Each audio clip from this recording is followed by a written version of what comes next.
ایک خوبصورت واقعہ بالخصوص ماؤں کی توجہ کے لیے۔ جا اللہ تجھے کعبے کا امام بنائے۔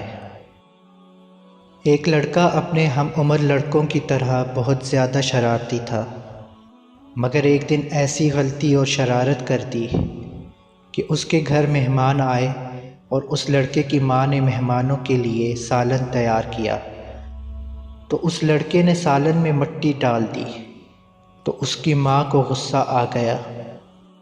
غصے سے بھری ماں نے لڑکے کو کہا، چل بھاگ ادھر سے اور جا اللہ تجھے کعبے کا امام بنائے۔ یہ بات بتاتے ہوئے شیخ صاحب پھوٹ پھوٹ کے رونے لگے، ذرا ڈھارس بندھی تو رندھی ہوئی آواز میں بولے، اے امت اسلام، جانتے ہو وہ شرارتی لڑکا کون تھا؟ دیکھو وہ شرارتی لڑکا میں کھڑا ہوں تمہارے سامنے، امام کعبہ عبد الرحمن السدیس۔ اللہ اکبر!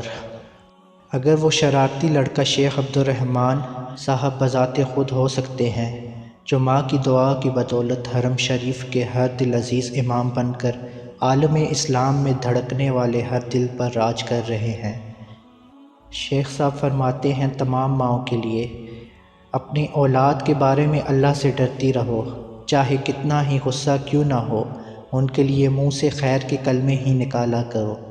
اولاد کو لعن طعن اور بد دعائیں دینے والی مائیں، سن لیں کہ والدین کی ہر دعا و بد دعا قبول کی جاتی ہے۔